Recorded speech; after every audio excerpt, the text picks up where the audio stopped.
The morning sun cast long shadows across the military training ground as soldiers lined up for another day of intensive drill practice. Commander Jake Morrison, a man in his early 40s with 20 years of military experience, stood tall with his chest puffed out, surveying the fresh batch of recruits. His reputation preceded him wherever he went. Known for his strict discipline and unwavering standards, Morrison had trained hundreds of soldiers throughout his career. Many feared him, others respected him, but none dared to challenge his authority. Among the sea of green uniforms stood Private Sarah Chen, a 24-year-old woman who had joined the military just 6 months ago. Unlike the other recruits who nervously shuffled their feet and avoided eye contact with the commander, Sarah stood with quiet confidence. Her dark hair was pulled back in a regulation bun, and her uniform was perfectly pressed. She had always been different from other women her age. While her friends were busy with their careers in offices and shops, Sarah had chosen a path that most people considered too difficult for women. Sarah grew up in a small town where her father worked as a mechanic and her mother was a nurse. From a young age, she showed interest in physical activities that others thought were meant only for boys. She played football with neighborhood kids, climbed trees higher than anyone else, and never backed down from a challenge. Her parents worried about her choices, but they also admired her determination and courage. When Sarah announced her decision to join the military, her family was shocked. Her mother cried for days, imagining all the dangers her daughter would face. Her father, though proud, wondered if she truly understood what she was getting into. Her friends thought she had lost her mind. "Why would you want to do such a hard job?" they asked. "There are so many easier options for women these days." But Sarah had made up her mind. She wanted to serve her country and prove that women could be just as capable as men in any field. She spent months preparing for the physical and mental challenges that awaited her. She ran every morning, did push-ups and sit-ups until her muscles ached, and studied military procedures late into the night. When the day finally came to leave for training, she felt ready for whatever lay ahead. The first few months of military training were harder than anything Sarah had ever experienced. She woke up at 5 in the morning every day, ran for miles carrying heavy equipment, learned to handle weapons, and followed orders without question. Some of the male soldiers looked down on her and the few other women in their unit. They made jokes about women being too weak for military service and questioned whether females belonged in the army at all. Commander Morrison had noticed Sarah from her first day. Unlike many male officers who openly discouraged women from pursuing military careers, Morrison claimed to treat everyone equally. However, his actions often told a different story. He seemed to take special pleasure in pushing the female recruits harder than the others, as if he wanted to prove that they didn't belong there. He would assign them the most difficult tasks and watch with a slight smirk when they struggled. Sarah quickly learned that complaining would only make things worse. Instead, she focused on improving her skills and proving herself through her performance. She studied harder than anyone else, practiced her shooting until she could hit targets others couldn't even see clearly, and pushed her body to limits she never knew existed. Slowly but surely, she began to earn the respect of some of her fellow soldiers. On this particular morning, Commander Morrison had planned a special drill that would test the soldiers' quick thinking and physical abilities. The exercise involved navigating through an obstacle course while solving tactical problems under time pressure. It was designed to simulate real combat situations where soldiers needed to make smart decisions quickly while their bodies were under stress. "Listen up. Recruits!" Morrison's voice boomed across the training ground. "Today's exercise will separate the real soldiers from those who are just playing dress-up. You'll face obstacles that will test every skill you've learned so far. Those who fail will get extra training until they can meet our standards." The soldiers stood at attention, their faces serious and focused. They knew that Morrison's exercises were never easy, and failure meant hours of additional training that would push them to their breaking point. Sarah felt her heart rate increase slightly, but she kept her expression calm and alert. Morrison continued his briefing, explaining the rules and objectives of the drill. As he spoke, his eyes occasionally drifted to the female soldiers in the group, including Sarah. There was something in his gaze that suggested he expected them to fail. This wasn't unusual. Sarah had grown accustomed to such attitudes from various instructors and fellow soldiers. "The course is divided into 5 sections," Morrison explained, pointing to different areas of the training ground. "Section 1 requires you to crawl under barbed wire while carrying your full equipment load.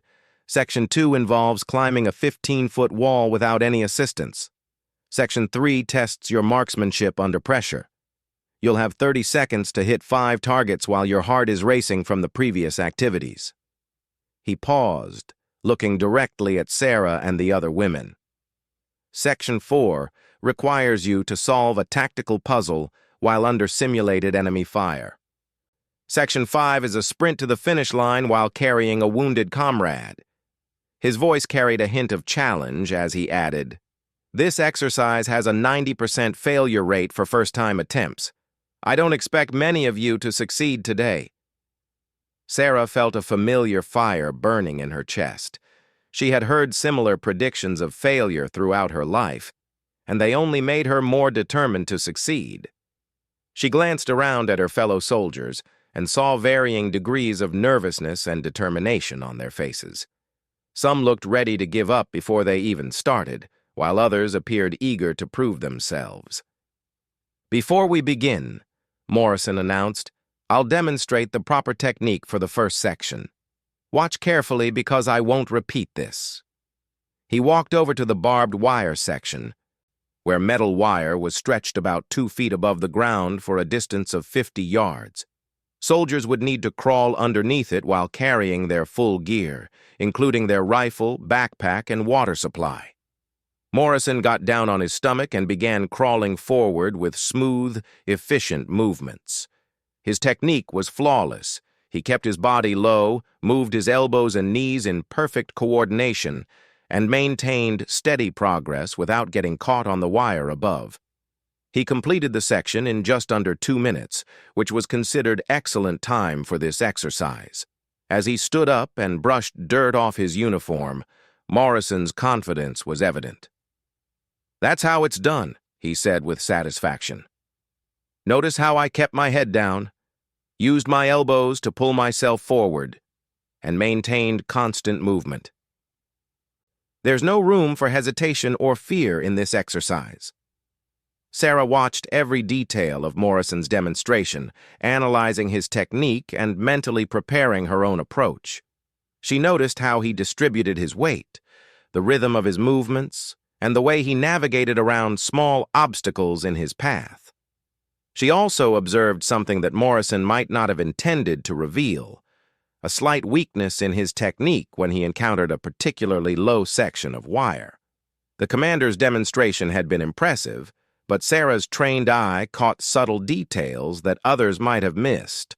During her months of training, she had developed an ability to analyze movements and identify ways to improve efficiency. This skill had helped her excel in various exercises, even when she lacked the raw physical strength of some male soldiers. Morrison called the first soldier forward to attempt the course. Private Johnson, a tall, muscular man who had been one of the top performers in their unit, approached the starting line with confidence. However, as he began crawling under the barbed wire, it became clear that watching Morrison's demonstration and actually executing the technique were 2 very different things. Johnson moved too quickly at first, causing his backpack to catch on the wire. As he tried to free himself, he lost his rhythm and began struggling. His movements became jerky and inefficient, and sweat started pouring down his face despite the cool morning air. What should have taken less than 3 minutes stretched into nearly 5 before he finally emerged from under the wire, breathing heavily and looking frustrated.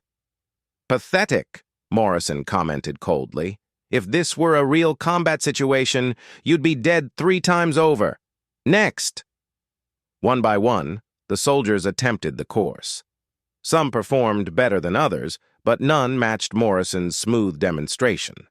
The commander watched each attempt with growing satisfaction, occasionally shaking his head in disapproval or making harsh comments about their technique. His attitude suggested that he took pleasure in watching the recruits struggle with challenges he could handle easily. As Sarah's turn approached, she could feel the attention of everyone on the training ground focusing on her. Being one of only 3 women in a group of 30 soldiers meant that her performance was always scrutinized more closely than that of her male counterparts. Any mistake she made would be seen as evidence that women weren't suitable for military service, while any success would be dismissed as luck or attributed to the exercise being too easy. Morrison called her name with a tone that suggested he expected her to fail spectacularly. "Private Chen, let's see if you can do better than your male colleagues," he said, though his voice carried clear skepticism. "Remember, this isn't a game. In real combat, hesitation kills." Sarah stepped forward and took her position at the starting line. She felt the weight of her equipment and mentally reviewed her strategy. Unlike the previous soldiers who had focused solely on speed, Sarah planned to emphasize efficiency and conservation of energy. She had noticed that most of them had exhausted themselves in the first section, leaving little strength for the remaining challenges. As she prepared to begin, Morrison added one more comment that was clearly intended to rattle her confidence. "Chen, just because you've managed to keep up so far doesn't mean you belong here. This exercise will show everyone what you're really made of." Sarah looked directly at the commander and nodded respectfully. "Yes, sir. I understand, sir." Her voice was steady and calm, showing no sign of the nervousness that Morrison had hoped to provoke. Instead of allowing his words to intimidate her, she used them as additional motivation to prove him wrong. The training ground fell silent as Sarah dropped to her stomach and positioned herself at the edge of the barbed wire section. She could feel dozens of eyes watching her every move, waiting to see if she would succeed or become another example of why women supposedly didn't belong in the military. Some of her fellow soldiers were quietly rooting for her, while others seemed eager to see her fail. Morrison stood with his arms crossed, a slight smirk playing at the corners of his mouth. He had seen many confident recruits humbled by this exercise, and he expected Sarah to join their ranks. In his mind, her calm demeanor was just inexperience. He believed that the reality of the challenge would quickly shatter her composure and reveal the limitations he was certain all women possessed in military settings. Sarah began her crawl under the barbed wire with calculated precision. Unlike the previous soldiers who had rushed forward, she moved with deliberate, smooth motions that conserved her energy while maintaining steady progress. Her technique was different from what Morrison had demonstrated. She had identified a more efficient way to navigate the course based on her smaller frame and careful observation of the terrain. Within the first few yards, it became obvious that Sarah's approach was superior. She glided under the wire like water flowing downhill, never getting caught or snagged. Her breathing remained steady and controlled, while her movements were so fluid that she seemed to be dancing rather than crawling. The other soldiers watched in amazement as she covered ground faster than anyone before her, including Commander Morrison himself. Morrison's smirk began to fade as he realized that Sarah wasn't just succeeding, she was excelling. Her time was already faster than his demonstration, and she still had energy to spare. He found himself studying her technique, trying to understand how someone he had dismissed was outperforming him at his own demonstration exercise. Sarah completed the barbed wire section in just 90 seconds, nearly 30 seconds faster than Morrison's time. As she stood up, her uniform was barely dirty and she wasn't even breathing hard. The training ground erupted in surprised murmurs as soldiers realized they had just witnessed something exceptional. "Lucky break," Morrison muttered, though his voice lacked conviction. "The second section will separate the real soldiers from the pretenders." The 15-foot wall presented a different kind of challenge. It required upper body strength, technique, and mental determination to scale without any assistance. Morrison had always excelled at this obstacle, using his height and strength to power his way to the top. He expected this section to expose Sarah's physical limitations and restore his position as the superior soldier. Sarah approached the wall with the same calm confidence she had shown at the barbed wire. She studied its surface, identifying the best handholds and planning her route to the top. While the male soldiers typically relied on brute force to overcome this obstacle, Sarah understood that technique and leverage could overcome raw strength. As she began climbing, Sarah's strategy became clear. Instead of fighting against the wall, she worked with it, using her body weight and momentum to assist her upward progress. Her movements were economical and purposeful, never wasting energy on unnecessary efforts. She found handholds that others had missed and used foot placements that maximized her leverage. The watching soldiers could hardly believe what they were seeing. Sarah climbed the wall faster than any of them had managed, reaching the top with what appeared to be minimal effort. She pulled herself over the edge gracefully and dropped down the other side with a perfect landing that absorbed the impact without jarring her body. Morrison's face was now showing clear signs of frustration and disbelief. The exercise he had designed to humble the recruits was instead showcasing Sarah's exceptional abilities. He began to realize that his assumptions about her capabilities had been completely wrong. The third section, marksmanship under pressure, was Morrison's specialty. Throughout his career, he had been recognized as one of the best shooters in his unit. He was certain that the physical exertion from the previous obstacles would affect Sarah's accuracy and finally give him the opportunity to demonstrate his superiority. Sarah picked up her rifle and moved to the shooting position. Her heart rate was elevated from the previous activities, just as the exercise intended, but her breathing was still controlled. She had spent countless hours practicing shooting techniques, understanding that accuracy came from mental discipline as much as physical skill. The targets were positioned at varying distances and angles, designed to challenge even experienced marksmen under ideal conditions. With only 30 seconds to hit 5 targets, soldiers needed to balance speed with precision. Most recruits managed to hit 2 or 3 targets, while exceptional performances might achieve 4 hits. Sarah raised her rifle, acquired her first target, and fired. Hit. She smoothly transitioned to the second target, adjusted for distance and wind, and fired again. Hit.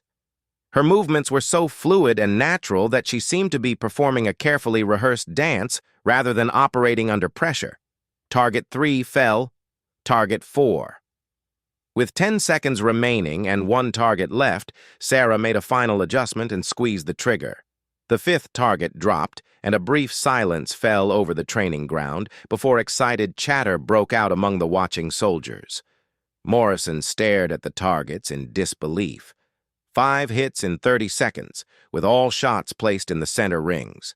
It was a performance that matched the best he had ever achieved. Accomplished by someone he had expected to struggle with basic military requirements. The 4th section involved solving a tactical puzzle while under simulated enemy fire. This exercise tested mental agility and the ability to think clearly under stress.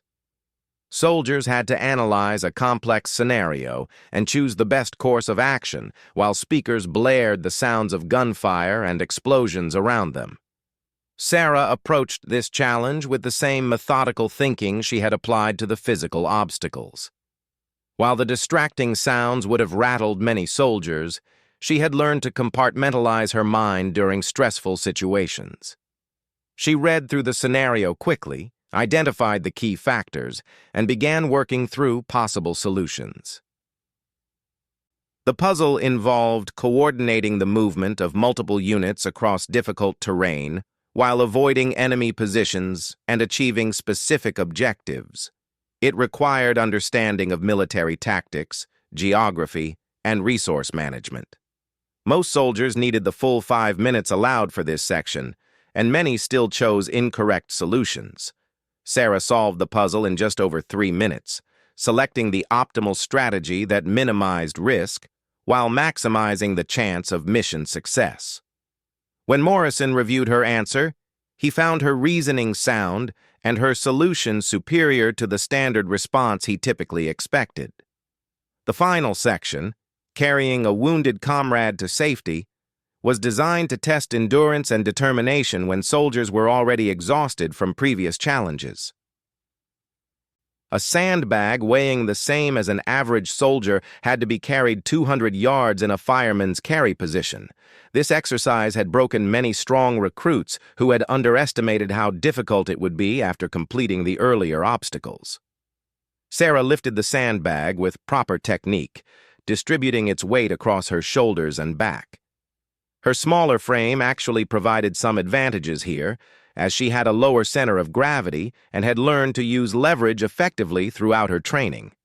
While larger soldiers often struggled with balance and endurance during this carry, Sarah's efficient movement and energy conservation from earlier sections left her with sufficient strength to complete the task. She covered the 200 yards steadily, never slowing down or showing signs of distress. Her breathing was elevated but controlled, and her pace remained consistent throughout the carry. When she reached the finish line and carefully lowered the sandbag, the watching soldiers erupted in spontaneous applause. Morrison stood frozen, staring at Sarah with a mixture of shock, frustration, and grudging respect. The exercise he had designed to demonstrate the limitations of female soldiers had instead showcased abilities that exceeded those of most male recruits. Sarah's total time for the complete course was not just the best of the day, it was better than Morrison's own demonstration time. As the reality of what had just happened sank in, Morrison felt his authority and assumptions being challenged in a way he had never experienced. For 20 years, he had built his reputation on being the standard that others aspired to reach. Now, a female soldier he had dismissed and underestimated had surpassed him in front of his entire unit. The other soldiers looked back and forth between Morrison and Sarah, sensing the tension and significance of the moment. Some were amazed by Sarah's performance, while others wondered how their commander would respond to being outdone. Everyone understood that something important had just happened, though none could predict what would come next. Sarah stood at attention, waiting for Morrison's response. She had succeeded beyond her own expectations, but she also knew that her achievement might create problems rather than solving them. Outstanding performance by female soldiers was sometimes viewed as threatening rather than impressive by male officers who felt their positions were being challenged. Morrison struggled to find words. His plan to humble Sarah and demonstrate female limitations had completely backfired. Instead of proving that women didn't belong in the military, the exercise had shown that assumptions about gender and ability could be completely wrong. He faced a choice: acknowledge Sarah's superior performance or try to find ways to diminish her achievement. The training ground remained silent as everyone waited for Morrison's reaction. This moment would define not just how he responded to being outperformed, but also how he would treat Sarah and other female soldiers going forward. His next words would reveal whether he was big enough to admit when he was wrong, or whether his pride would prevent him from accepting reality. Sarah maintained her respectful posture, though her mind was racing. She had proven her capabilities beyond any doubt, but she also understood that success sometimes created new challenges. Her exceptional performance had shifted the dynamics of her relationship with Morrison and potentially changed how other soldiers viewed her role in their unit. The silence stretched on as Morrison grappled with emotions and thoughts he had never expected to face.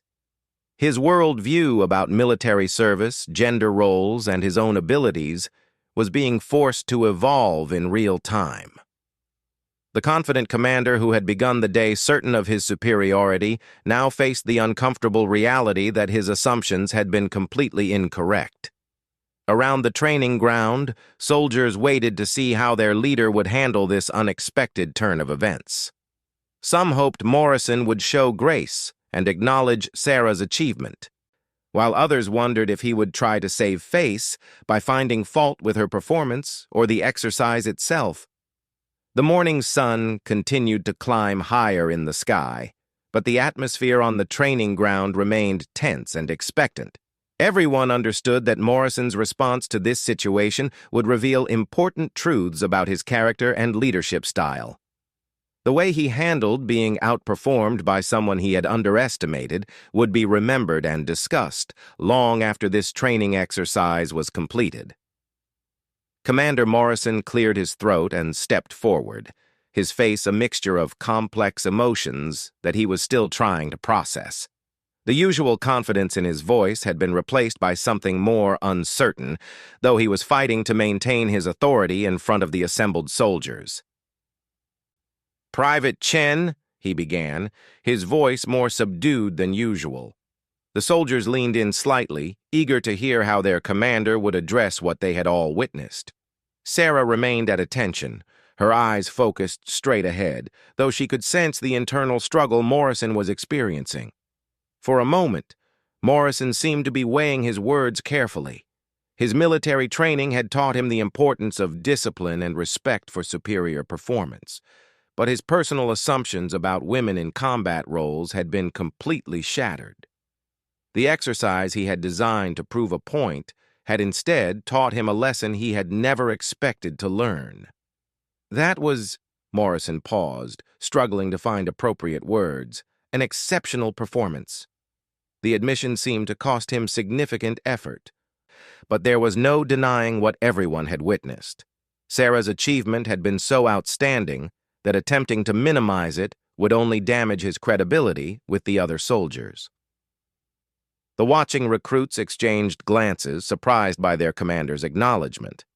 Many had expected him to find fault with Sarah's technique or question the validity of her success. Instead, Morrison was being forced to confront the reality that his assumptions had been wrong. "Your technique on the barbed wire section was superior to my demonstration," Morrison continued, each word seeming difficult for him to say. "You identified efficiencies that I missed, and your execution was flawless. Your marksmanship was outstanding, and your problem-solving abilities exceeded expectations." Sarah maintained her military bearing, but inside she felt a mixture of pride and relief. She had proven herself beyond any reasonable doubt, and Morrison's acknowledgement meant that her achievement couldn't be dismissed or ignored. However, she also understood that this moment was as much about Morrison's character as it was about her performance. Morrison turned to address the entire group of soldiers. "What Private Chen has demonstrated today is that excellence can come from unexpected sources. She has shown skills and determination that surpass what many of you have achieved, regardless of your gender or background." Some of the male soldiers looked uncomfortable with this assessment, while others nodded in agreement. Sarah's performance had challenged their own assumptions about women in military service, forcing them to reconsider beliefs they had held without question. "I want every one of you to study Chen's techniques," Morrison announced, his voice growing stronger as he found his footing in this new reality. "She has shown us that there is always room for improvement, always new ways to approach challenges. Her success today makes our entire unit stronger." This was a remarkable transformation for Morrison, who had built his reputation on being the standard that others tried to reach. Now he was publicly acknowledging that a female soldier had exceeded his own capabilities and recommending that others learn from her example. Sarah finally spoke, her voice respectful but confident. "Sir, I was fortunate to learn from your demonstration and the attempts of my fellow soldiers. Military service is about continuous improvement and supporting each other's success." Her gracious response impressed Morrison even more. Despite outperforming him significantly, Sarah showed no arrogance or desire to humiliate him. Instead, she demonstrated the kind of leadership and character that the military desperately needed. Morrison made a decision that surprised everyone, including himself. Chen, I want you to assist with training the next group of recruits. Your techniques and insights could benefit many future soldiers. Will you accept this responsibility? The question hung in the air as everyone realized its significance. Morrison was not just acknowledging Sarah's superior performance. He was elevating her to a teaching position typically reserved for more experienced soldiers. This was an unprecedented recognition of her abilities and potential. Yes, sir. I would be honored to contribute to our unit's training program, Sarah responded immediately. She understood the importance of this opportunity and the trust Morrison was placing in her. The other soldiers began to murmur among themselves, processing what they had witnessed and heard. Some were genuinely impressed and excited about learning new techniques, while others struggled with having their preconceptions challenged so dramatically. Morrison addressed the group one final time. Today's exercise has taught me something important. Excellence doesn't depend on what we expect or assume about people. It depends on dedication, skill, and the courage to push beyond perceived limitations.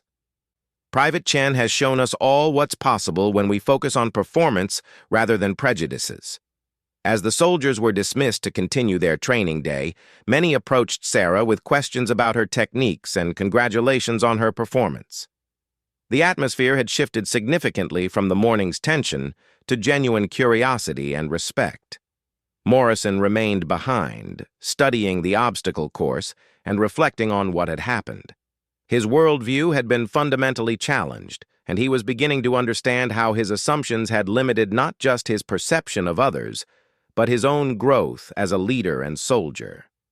Sarah approached him before leaving the training ground. Commander, thank you for giving me the opportunity to demonstrate my abilities fairly. Your willingness to recognize performance over preconceptions shows strong leadership. Morrison looked at her with newfound respect. Chen, I owe you an apology. I let my assumptions cloud my judgment and treat you unfairly. Your performance today was superior to mine, and you handled the situation with more grace than I showed. I hope to learn from your example. This honest admission from a seasoned commander was unprecedented. The other soldiers who overheard the conversation were amazed by Morrison's humility and willingness to acknowledge his mistakes. We all have room to grow, sir, Sarah replied diplomatically. What matters is that we support each other in becoming the best soldiers we can be. In the weeks that followed, word of Sarah's exceptional performance and Morrison's response spread throughout the military base. The story became a topic of discussion in mess halls, training facilities, and officer meetings. Some reactions were positive, celebrating Sarah's achievement and Morrison's growth as a leader. Others were more skeptical, questioning whether the incident represented real change or just an isolated event.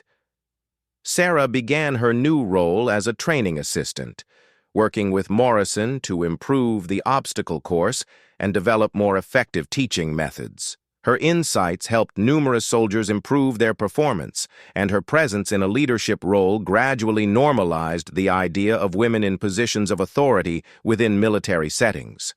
Morrison underwent his own transformation, becoming more aware of his biases and working actively to ensure fair treatment for all soldiers, regardless of their background. He began advocating for policies that focused on performance and potential rather than traditional assumptions about who belonged in various military roles. The relationship between Morrison and Sarah evolved from antagonistic to collaborative, demonstrating how powerful positive change could be when people were willing to challenge their assumptions and grow from unexpected experiences. Their story became an example of how excellence could emerge from anywhere and how good leaders must be willing to learn from those they lead. Sarah's success opened doors for other women in her unit and beyond. Her techniques were incorporated into official training protocols, and her approach to problem-solving became a model for other soldiers to follow. She had proven that determination, skill, and intelligence mattered more than traditional expectations about gender roles in military service. The obstacle course, where Sarah had proven herself, became known among soldiers as a place where assumptions went to die and excellence was recognized regardless of its source. New recruits heard the story of the commander who was outperformed and grew from the experience, and the female soldier whose superior skills changed minds and opened opportunities.